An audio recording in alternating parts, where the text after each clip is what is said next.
So I had a few things to talk about in this video. A lot of it about Generation 2 Bionicle again. So, hey, welcome to the channel. I'm Skybird. And I do have a mock over here. It is not complete, but I guess I'll show it off anyway. I actually had it complete in the past, had to take some stuff off it, and now I can't find certain pieces. But I also had a question about a build in front of me, and then I wanted to talk about Quake Beast here, which we'll get to in just a handful of minutes. With that said, we'll also kind of tackle a little bit some more of the issues with Generation 2 Bionicle, but alas, I wanted to point out this one specifically. Arguably one of the best of the villains from Generation 2. I think you kind of either love or hate this guy, and as you can see, this is broken. But this is actually what I wanted to talk about really quick, and I wanted to kind of sidestep that, let's say segue it a little bit to talk about the axles on Bionicle pieces in general, especially from the mid to late 2010s. But also, do any of you guys have this issue? I've seen many people post with broken antler horn pieces on this character specifically, and so I went to kind of test it, and I recognized that these two pieces on this same set are different plastic, which is crazy. But this right here is very flexible, right? It's soft, it's bendable. However, this one is not. This is solid. Now, both of these are Lego pieces. They are not knockoffs or bootlegs of any kind. One does have I was going to say a slightly more matte texture, but I don't even think that's true, honestly. But yeah, obviously this one is much softer, which is nice because it's much less prone to breaking.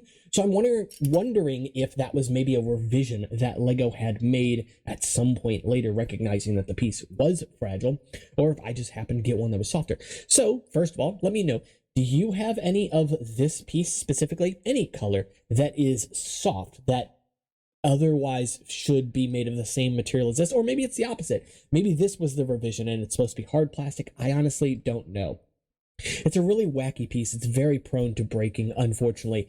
And it's why I wanted to talk about the axles from Bionicle pieces, specifically in Generation 2. This also applies to Hero Factory, also applies to some Star Wars stuff, although it's pretty limited there. But if you guys have any of the Bionicle sets from Generation 2, then there's a pretty good chance you have either run into personally or seen, maybe in a Bionicle lot online, these pieces snap off, these axles snap off. And one thing that really bothers me about the design of these axles and axles of a lot of later Bionicle weapons in general is that the base of it is ever so slightly more narrow.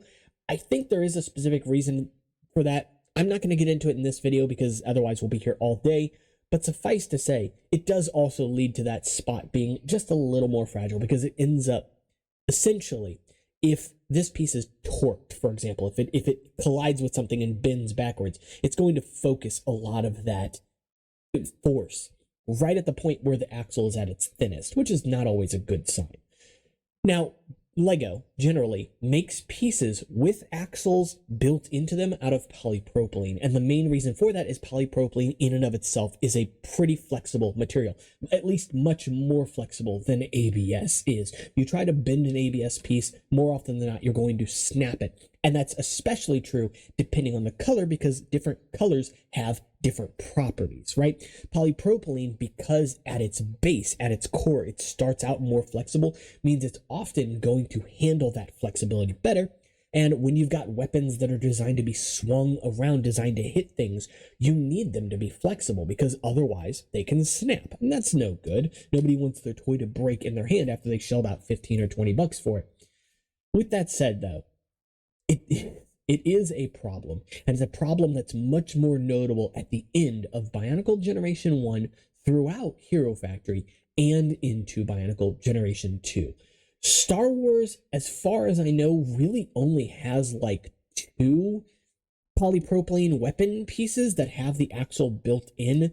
There's a piece for a crossbow wielding character or a bow wielding character that's gold, which is a nice looking piece for what it's worth. And then there's also the blade piece from the Praetorian Guard as well. Maybe there's some other ones that I'm not thinking of, but for the most part, many of the other sets use blasters of some kind, and so those are often built up. So maybe the Star Wars sets suffer from this, I don't know. But another thing I wanted to talk about for a moment, and the reason I brought up Quake Beast specifically, another reason why I'm bringing it up in the same video as this character, because purple, Purple is my favorite color. However, I don't often side with liking the purple characters from Bionicle that much. Not because it's a bad color, I love the color, but rather I always think that they get the short end of the stick, you know? With the Quake Beast, that is especially true. The Beasts were, I think, nobody's favorite, to be honest. They're conceptually pretty interesting. And yes, I realized that I enunciated that word kind of weird. I didn't know what I was saying, but that said, it's an interesting set at the very least, but one of my problems with this set, and it applies to others too, but it is most evident here, is the fact that this uses a lot of parts in odd numbers. And that's a problem to me. So here's the thing. When you want to build the set, that's fine. But when you want to mock with these pieces, it is much harder to work with odd numbers than even numbers. Bigger numbers are sure always better, but even numbers are better still, if that makes sense. And the main reason for that is because oftentimes, though not always, most of the time, when you build a mock, you're going to be building something that is bilaterally symmetrical, right? Meaning that it's going to be symmetrical from its right and left. It's going to be mirrored. And that's important. Now, it doesn't mean you have to do this. In fact, this character is not bilaterally symmetrical. But if I wanted to break this down for its parts, well, I'm left with 3 of this rocky armor piece on the shoulder, right? 1 of this mace piece in trans purple, which in a previous video I said was introduced on the Protector of Earth, but that's actually not true. It was introduced in Chima first. Doesn't matter. The set also includes only 1 of this transparent purple armor piece, though I think it is found in other sets. It still would have been nice to have duplicates here. 1 of that central armor, that's understandable. It's the center of the body. That's pretty typical. And 1 of this short bone piece here as well. I don't believe that's exclusive either. I think that appears on the Protector... the Creature of Earth, but don't quote me on that. It's been a while since I've looked at that set. Still, though, it bothers me. And this is something that kind of pops up more often than it feels like it should in Bionicle Generation 2 specifically. Here's the thing, right? Bionicle, I feel like I could literally make an hour-long video talking about all of the faults of Generation 2 Bionicle, and I don't even think I could cover every single bit of it. Maybe that's something I do as a future project. If that's something you guys are interested in, please let me know in the comments. But specifically, what I wanted to talk about is how Bionicle kind of never got a fair chance in Generation 2.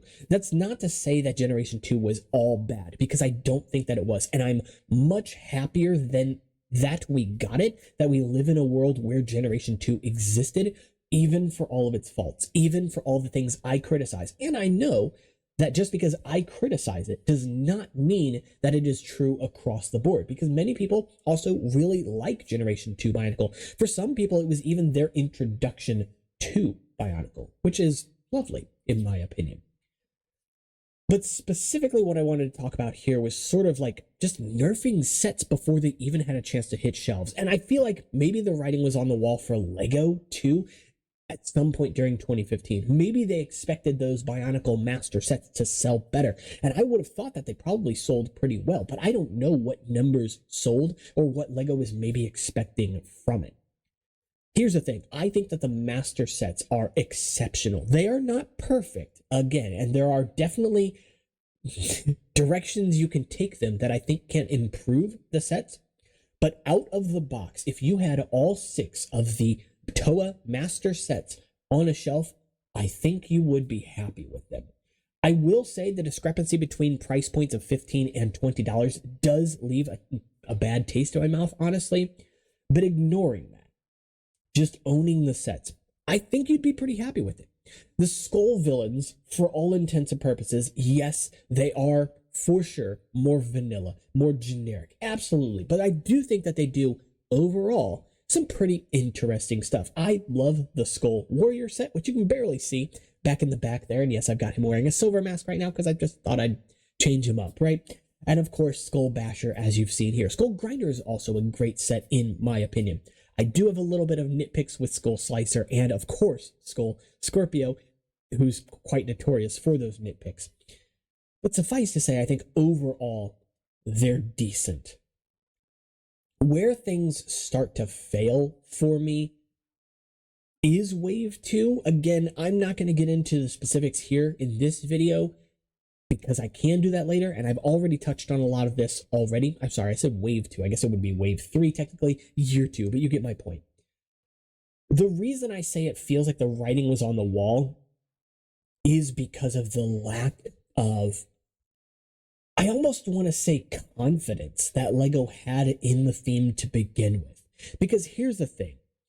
The master sets introduce a lot of new parts and a lot of new recolors. The skeleton sets, for what it's worth, also introduce a decent amount of new parts, but they start to share those parts between sets, which feels, yes, you could say it ties the sets together, and I do think you're right on that to a degree, and I think it actually works in their favor in this case, but it starts to continue going in that direction. As I mentioned already, the Master or the Uniter set specifically introduce between each set one unique piece, meaning that it doesn't appear in any of the other sets, not including, of course, the Beast sets that you'll see because those come in the wave later. Not worried about that. But within the wave itself, the fact that the Uniter sets only have new masks and then all of the other pieces are shared between them bothers me, because it tells me that LEGO wasn't really in this, at least to me. It feels like they weren't really in this for the theme. They were in it purely for profit. And yes, first and foremost, LEGO has to make a profit, of course.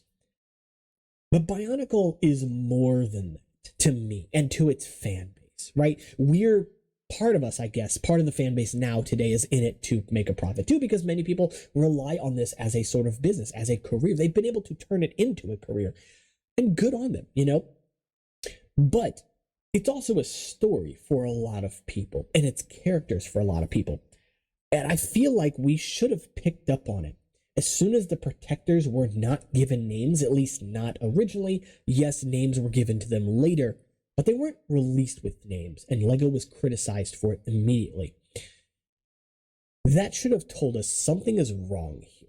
That was a symptom, right? Because I do think that CCBS Bionicle could have succeeded. I don't think, and in fact, it didn't succeed, given the direction it went in, it chose to go in. Again, I feel like this is just a topic for a lengthy video. So if that is something you guys want to see where I really break it down piece by piece, then I would love to do a video like that. It'd definitely be a little bit more structured than something like this.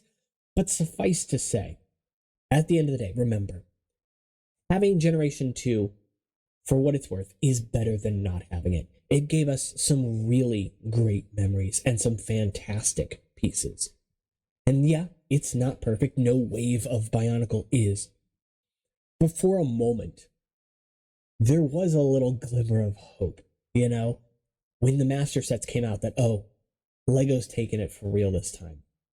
And, you know, maybe we got a little bit ahead of the ball there, but I do think that there was a lot to look forward to had it just gone in a slightly different direction. With all that being said, though, make sure to like and subscribe to the video. It does help out. And of course, as always, you can join the conversation in the comments. Let me know your thoughts on Generation 2 in general. I know you guys have been. Thank you all for that so much. You guys have brought up some fantastic points in previous videos, by the way. And of course, you can also join the conversation on Discord, Instagram, or if you want to check out the Patreon, you can, and support the channel and get some perks. I'll see you all in the next one. Take care.